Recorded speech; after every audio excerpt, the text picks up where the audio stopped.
Ben moi, l'exercice de Toastmaster briser la glace, ça a été le contraire. Ça a été l'angoisse de la feuille noire. 7500 choses à raconter en 4, 5, 6 minutes. Bref, il y a du travail. Donc, j'ai décidé finalement de vous faire une petite exposé, un petit récit de 2 tranches de ma vie, ma douce et belle enfance, et ensuite quelques petits retours sur des souvenirs de ma vie professionnelle. Alors en fait, il s'agit de vous parler de 20 ans de prison. Oui, alors ça aurait été plus glamour si ça avait été 20 ans de détention côté effectivement détenu. Moi, c'était 20 ans côté personnel de l'administration pénitentiaire. Oui, alors effectivement, j'ai eu beaucoup de chance. J'ai été élevé à la campagne, fils d'eux. Mon père, tout jeune, avait l'envie d'être paysan. Pourquoi paysan? Parce qu'il aimait par-dessus tout la nature, travailler la nature et être au grand air. Récemment, la liberté. Il a eu la chance, c'est que ses parents ont soutenu son projet d'entrée, probablement pour un peu équilibrer avec ses frères et sœurs qui eux-mêmes étaient plutôt des intellectuels. Donc d'avoir un manuel, ça faisait plutôt bien dans le décor. Mon père s'installa donc comme paysan, donc fils de paysan dans la Drôme. Dans les années 50 à 60, dans la vallée de la Drôme et dans la vallée du Rhône, il n'y avait que de l'arboriculture. Donc, effectivement, pêcher, poire, abricotier. Et mon père, lui, aimait surtout l'élevage. Donc, qu'est-ce qu'il a décidé? Il a décidé d'implanter un troupeau de moutons. Alors, les voisins regardaient un petit peu ce nouvel arrivé un peu curieusement en disant mais comment se fait-il? D'habitude, les troupeaux à 4 pattes de cette espèce, on les voit plutôt côté Ardèche ou côté Vercors. Et là, on est dans la vallée du Rhône. Bref, nous avons eu beaucoup de chance, puisque en famille, avec mes 2 frères et ma sœur, nous avons pu vivre à au grand air et à la nature en direct, pur jus. Pourquoi? Parce que nos activités toutes tournées vers la ferme. Alors on avait effectivement des activités liées à la ferme elle-même, telles que, on peut l'imaginer assez bien, les animaux, les chiens, et puis on avait aussi le travail saisonnier, mais on avait aussi une grande liberté où on pouvait faire du ballon, du vélo, des cabanes, profiter des cerises, des fraises, vraiment que du bonheur. Au point que ni ordinateur, ni télévision, mais ça nous manquait franchement pas. Une fois par mois, on avait le droit à la petite épopée familiale où la tribu montait dans la 2 chevaux et on allait au village pour voir la piste aux étoiles, grand moment chez des amis au village. Et puis, on a eu aussi effectivement le grand privilège de pouvoir apprendre ce que c'est que le travail à la campagne. Donc, effectivement, installer l'arrosage, pouvoir récolter.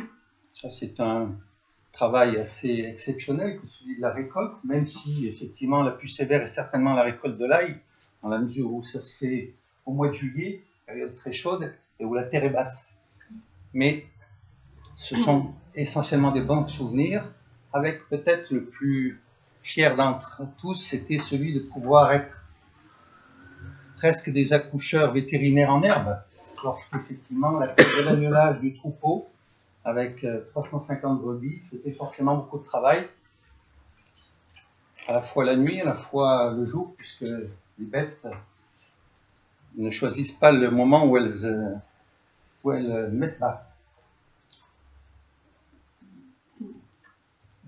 Petite période de transition, puisque là j'ai effectivement parlé de la première tranche de vie qui était cette douce enfance. Et j'en viens à mes petits souvenirs professionnels qui ont été effectivement jalonnés mes années d'administration pénitentiaire. Donc j'ai exercé pendant 20 ans comme d'abord éducateur et puis ensuite chef de service, enfin directeur, mais j'ai été pendant 20 ans, j'ai envie de dire, dans la détention où nous avons pu avoir des expériences complètement surprenantes. Je vais vous en raconter 2 d'entre elles. Une qui était, j'étais dans un établissement longue peine en Alsace, où on avait organisé une rencontre avec la championne d'échecs cadette de France et qui est venue faire une rencontre assez extraordinaire, puisque ce qu'on appelle ça les compétitions simultanées. On avait installé 18 tables avec 18 prisonniers derrière leurs petits échecs, et elle, la petite jeune, circulait comme ça et jouait ce qu'on appelle en simultané avec chacun des détenus qui étaient là.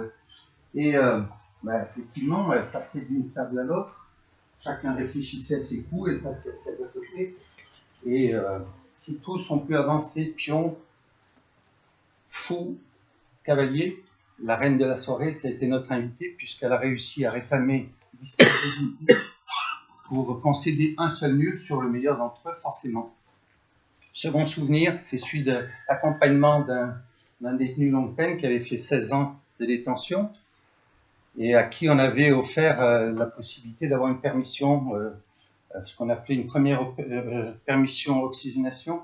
Et je me rappelle toujours à la fois la difficulté à fermer sa ceinture, il ne connaissait pas la difficulté de la ceinture quand il était rentré au début de sa peine. Il ne connaissait pas les nouveaux francs quand il a fallu payer son café. Il était encore au centime de l'époque. Et puis, enfin, il avait l'habitude de marcher en ses cours de promenade, toujours en rond, et une grosse difficulté à connaître la trajectoire rectiligne. Et quand je me promenais avec lui dans les rues de Colmar, je m'installais à sa gauche, et immanquablement, il venait à me coincer contre le côté de la rue. Je revenais de l'autre côté, 25 mètres plus loin, il m'avait coincé de l'autre côté. Il avait perdu tous ses repères. On dit souvent spatio-temporel, en tout cas, lui, beaucoup de ses repères. Voilà, petit mot de conclusion, simplement pour dire que j'ai eu beaucoup de chance, effectivement, d'être fils d'eux, et puis une carrière très riche, où dans le métier qui était le mien, on a pu faire effectivement un accompagnement des personnes que l'on dit dans notre jargon un peu empêchées, mais avec des belles rencontres de la société civile, des gens qui sont venus visiter ceux qui étaient effectivement un peu en perdition, en perte de repères. Et un dernier petit souvenir croustillant, c'est celui de la poignée de main et des quelques mots échangés devant la prison des Baumettes avec, sur le ring, à ma droite, Emmanuel Valls, ministre de l'Intérieur. Sur ma gauche, Christiane Taubira, ministre de la Justice, garde des Sceaux. Elle rencontre pour un fils de paysan.